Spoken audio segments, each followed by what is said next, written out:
My dear student, myself Dr. Rohit Misra from BSV Group of Institution सड़वा दुबान Sahebganj Pratapgarh. मैं आज जो है BSc AG 4th सेमेस्टर के student को जो best of field and storage grain subject है उसमें मेरा अगला टॉपिक जो है वो मैं पेस्ट ऑफ पल्सेस यानी दलहन के मुख्य कीट के बारे में आपको जो है आज पढ़ाऊँगा। तो दलहन में की जब बात आती है तो उसका सबसे मुख्य जो दलहन फसल है वो है अरहर। तो अरहर जो है अरहर के इंसेक्ट के बारे में यानी पिजियन पी के मुख्य पेस्ट के बारे में आपको मैं पढ़ाऊंगा यानी paste of pigeon P. Paste of pigeon P की जब बात आती है तो उसका सबसे जो मेजर इंसेक्ट है वो आता है पिजियन पी पॉड फ्लाई। इसको जो है तुर पॉड फ्लाई भी कहते हैं, हिंदी में बोलते हैं अरहर की फल मक्खी। तो अरहर की फल मक्खी जो है एक बहुत ही सीरियस पेस्ट है आपके पिजियन पी का। तो इसकी फर्स्ट जो है इसी का नाम आता है। तो मैं इसकी चर्चा करना चाहूँगा अगली। इसका जो साइंटिफिक नेम है वो है मेलानोग्राइमाइजा और ऑब्स्टूसा, ये इसका साइंटिफिक नेम है। इसका जो ऑर्डर है वो है डिप्टेरा और इसकी फैमिली है एग्रोमाइजिटी।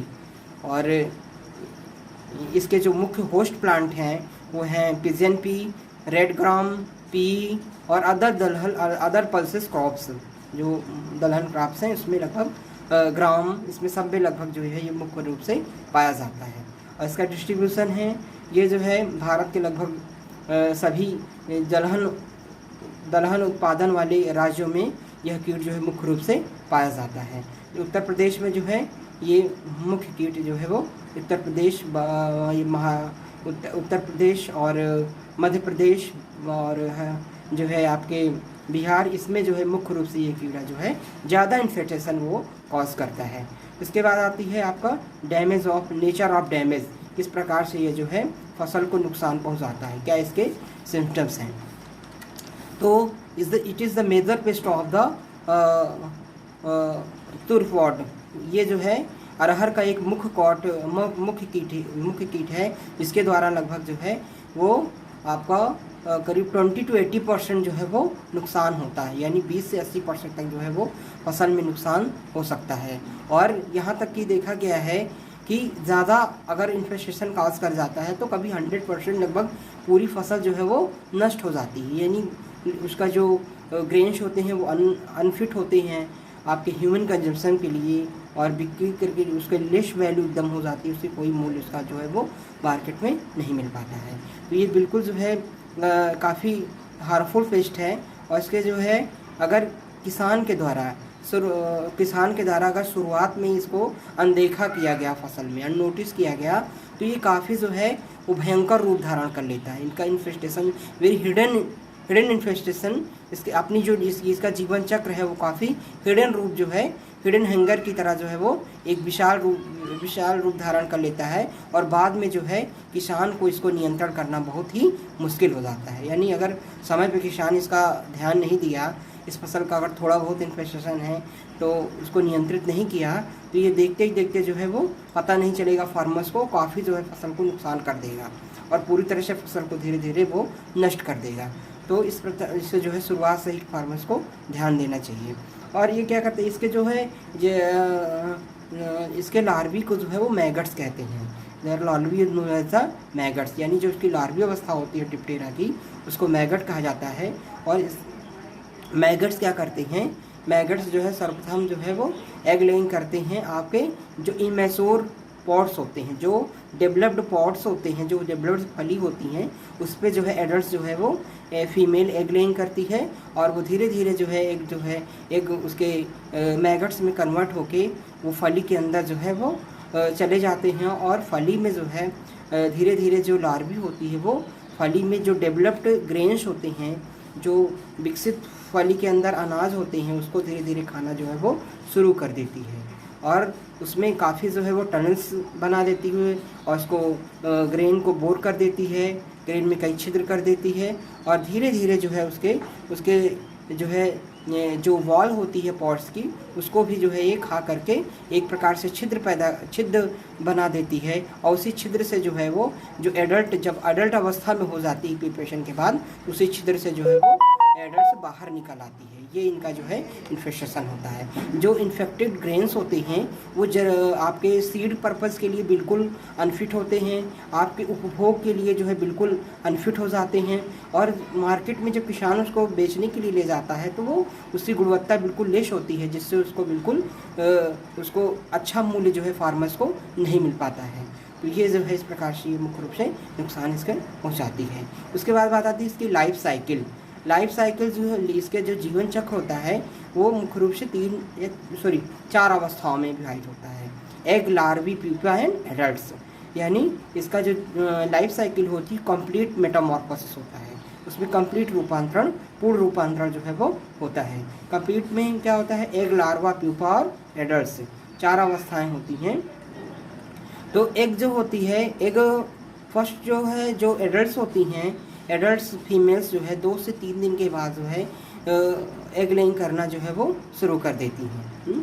तो जब बरसात के बाद जब फसल थोड़ा सा लगभग 8 से 10 सेंटीमीटर हाइट की हो जाती है, और इसके बाद जो है तो पत्तियों पे जो फ्लोरल पार्ट्स होते हैं उस पर एग लेइंग करती है, और जब उसमें पॉट्स बनने लगते हैं, फ्लावरिंग के बाद जब पॉट्स का निर्माण होने लगता है तो उस पर जो है कई फलियों के जो इनमेच्योर से पॉट्स होते हैं उस पर जो है ये एग लेइंग करना जो है एग्स शुरू कर देती हैं। और एग्स जो है वो येलो कलर के होते हैं, और ये जब मैच्योरिटी में आ जाते हैं तो लगभग ब्राउनी कलर में कन्वर्ट हो जाते हैं। एग जो है वो 3 से 4 दिन में जो है वो हैचिंग हो जाते हैं, और उससे जो है वो लार्वी निकल आते हैं। उसके बाद सेकेंड स्टेज होती है वो लार्वी अवस्था। जो इनकी लार्वी होती हैं उसको हम मैगट्स कहते हैं, यानी हम बता चुके हैं आपको, तो ड्रिप्टेरस की लार्वी होती हैं उनको मैगट्स कहा जाता है। तो लार्वी जो है वो इनमेच्योर पार्ट्स पे जो है इन्फेस्टेशन जो है वो शुरू कर देती हैं। जो इनमेच्योर ग्रेन्स होते हैं, जो विकसित अनाज होते हैं, उस पे जो है उसको लार्वी जो है वो खाना जो है पूर्ण रूप से शुरू कर देती है, और खाते खाते जो है वो जो पॉट्स की वॉल होती हैं, दीवार होती हैं, उसको भी जो है वो नुकसान पहुंचाती हैं, जिससे जो फलियों का इन्फेस्टेशन जो है वो काफ़ी बढ़ जाता है, और धीरे धीरे जो है उसमें ये स्क्रीटा भी करती हैं। स्क्रीटा करने के स्क्रीटा जो है करने से क्या होता है, कई प्रकार के फंगल जो है उसमें अटैक हो जाता है, जिससे कई प्रकार के रोग होते हैं, और जो फलियों से एक प्रकार की बदबू आने लगती है, तो काफ़ी इन्फेस्टेशन जो है वो हो जाता है। और जो है जब लार्वी जो है पूर्ण रूप से जो है वो फली को बिल्कुल खोखला कर देती है, ग्रेन्स को खा करके फली को खोखला कर देती है, और उसकी जो फली की जो दीवार होती है उसको पेपरी साइज में जो है वो मेम्ब्रेन को जो उसको छिद्र करके जो है वो इमरजेंसी विंडो, एक प्रकार से इमरजेंसी विंडो का निर्माण करके वो जो है बाहर आ जाती है उसके, और एडल्ट जो होते हैं उसके बाहर निकल आ करके वो फ्लाइंग करने लगती हैं। और जो इस प्रकार से इन्फेक्टेड जो ग्रेन्स होता है वो ह्यूमन कंजम्पशन के लिए और सीड पर्पस के लिए बिल्कुल अनफिट हो जाता है, और बिल्कुल जर्मिनेशन उसमें लेस हो जाता है, और वो उसकी गुणवत्ता जो है बिल्कुल ख़राब हो जाती है। तो इस प्रकार से उसके बाद होता है प्यूपल अवस्था। प्यूपा जो होते हैं, प्यूपा की अवस्था जो है लार्वी के बाद होती है, यानी लार्वी जो है लार्वी लगभग 8 से 10 दिन बाद जो है वो प्यूपेशन में चली जाती है, और जो प्यूपेशन में जाने के पश्चात जो है बिल्कुल वो सुप्तावस्था में होती है। जो प्यूपा होती है, प्यूपेशन कहाँ देती है, प्यूपेशन जो है वो इनसाइड ऑफ द पॉट्स के एक साइड में जो है वो प्यूपेशन करती है जो है लार्वी, और प्यूपेज जो है वो कई प्रकार से ग्रेन को जो है वो बोर कर देती हैं, और उसमें टनल्स का निर्माण कर देती हैं। उसके बाद प्यूपा से जो है वो लगभग 2 से 3 दिन बाद जो है एडल्ट्स निकलते हैं, और एडल्ट्स जो है निकल करके जो है वो जो इमरजेंसी विंडो का निर्माण करते हैं उससे बाहर आ जाते हैं। उसके बाद जो है जो प्यूपल अवस्था होती है वो लगभग प्यूपा की जो लंबाई होती है वो लगभग 5 से 6 mm की उनकी प्यूपा की जो एडल्ट्स की लंबाई होती है वो लगभग 5 से 6 mm इनका आकार होता है, और एडल्ट्स जो है वो भी फसल को जो है वो नुकसान पहुंचाते हैं, और लगभग 2 से 3 दिन के पश्चात जो है वो एडल्ट्स जो है एग लेइंग करना शुरू कर देते हैं। उसके बाद आता है कि इनका जो है किस प्रकार से इसका जो है आप मैनेजमेंट करेंगे। इसका और एक चीज़ सुन लीजिए, इनका जो TLC होता है, टोटल लाइफ साइकिल, वो लगभग उनका होता है 24 से लेकर 28 दिन का total life cycle pod fly का होता है। उसके बाद जो है इसका मैनेजमेंट आता है, किस प्रकार से इनका जो है आप नियंत्रण करेंगे। तो नियंत्रण करने की मुख्य रूप से जो है वो 3 विधियां हैं। नंबर फर्स्ट है जो है कल्चरल कंट्रोल, दूसरा है बायोलॉजिकल कंट्रोल, तीसरा है केमिकल कंट्रोल। फर्स्ट है जो है कल्चरल कंट्रोल। कल्चरल कंट्रोल में आप क्या कर सकते हैं, फर्स्ट जो है डीप प्लॉविंग। जब समर के जब आपके गर्मियों के दिनों में जब टेम्परेचर जो है सबसे ज़्यादा होता है, लगभग 40 से 45 डिग्री सेंटीग्रेड मई जून के महीने में, उस जिस खेत में आपको पल्स क्रॉप यानी अरहर लेनी है, उसकी जो है डीप प्लॉविंग कर देना चाहिए MBP प्लाऊ की सहायता से, और मिट्टी पलट यंत्र से गहरी जुताई कर देना चाहिए, जिससे जो प्यूपा वगैरह हैं मिट्टी के नीचे वो ऊपर सरफेस पे आ जाए और सनलाइट के टच में जैसे ही आए वैसे वो नष्ट हो जाएं। एडल्ट प्यूपा जो भी हैं वो जैसे ही सनलाइट के टच में आए तो वो जो है स्वयं ही नष्ट हो जाएं। तो ये जो है एक प्रकार से फिजिकली कंट्रोल में भी आ सकता है। उसके बाद है growing of the resistance varieties. कई प्रकार की रेजिस्टेंस वैराइटीज़ का जो है वो उगाना चाहिए।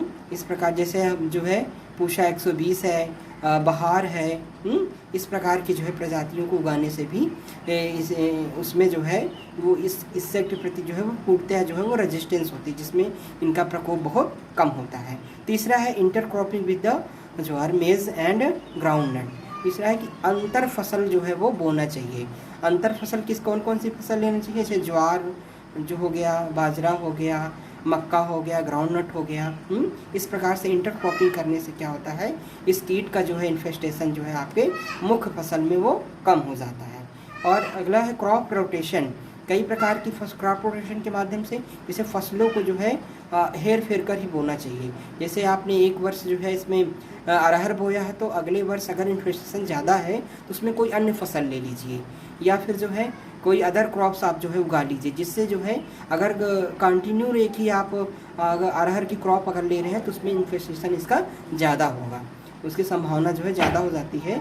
अगर आप जो है कुछ दिन गैप करके बीच बीच में तब ले रहे हैं तो इसका इन्फेस्टेशन कम होगा। तो ऐसे क्रॉप रोटेशन अलग अलग फसलों को जो है वो बीच बीच में बोना चाहिए, जिससे इसका जो है इन्फेस्टेशन फसल में कम हो सके। इसके बाद है बायोलॉजिकल कंट्रोल में। बायोलॉजिकल कंट्रोल में जो है एक पैरासाइट है जो इंसेक्ट के ऊपर जो है अपना जो इसका होस्ट है, जो अपने आप इस इंसेक्ट को होस्ट बना लेता है और इसको बायोलॉजिकल रूप से कंट्रोल का जो है वो नष्ट कर देता है। जैसे ऑर्मिरस स्पीसीज़ जो है एक पैरासिटोइड है, जिसके द्वारा से जो एग पैरासिटोइड है, जो एग के ऊपर जो है अपना पैरासाइट ये पॉड फ्लाई के एग्स ऊपर जो है एग्स के होस्ट बना लेता है और उसको धीरे धीरे अपना भोजन बना के नष्ट कर देता है। तो इस रूप से एक प्रकार से नेचुरल कंट्रोल भी इसको हम कह सकते हैं।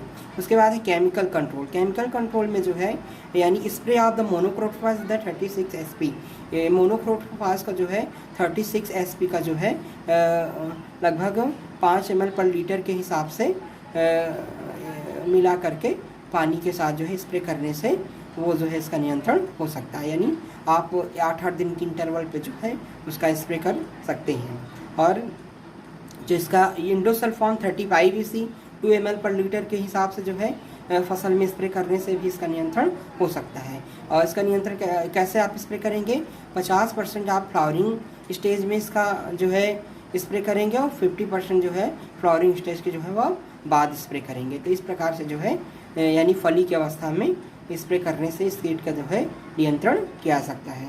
उसके बाद है या फिर आप जो है लगभग स्टेज ऑफ 10 से 15 डेज में आप जो है लगभग 10 से 15 दिन के इंटरवल पे जो है NS की नीम सीड करनाल एक्सट्रैक्ट लगभग 2 ml पर लीटर के हिसाब से जो है आप सोल्यूशन बना के आप फसल में स्प्रे करने से इस कीट का नियंत्रण किया जा सकता है। और स्प्रेइंग ऑफ द या फिर ऐसी फैट जो है 75 SP 1 ग्राम पर लीटर के हिसाब से जो है पानी में घोल बना के स्प्रे आप करने से इसका नियंत्रण किया जा सकता है। इसके बाद तो ये जो है इसकी इस प्रकार से इसका मैनेजमेंट अच्छी रूप से किया जा सकता है। Thank you.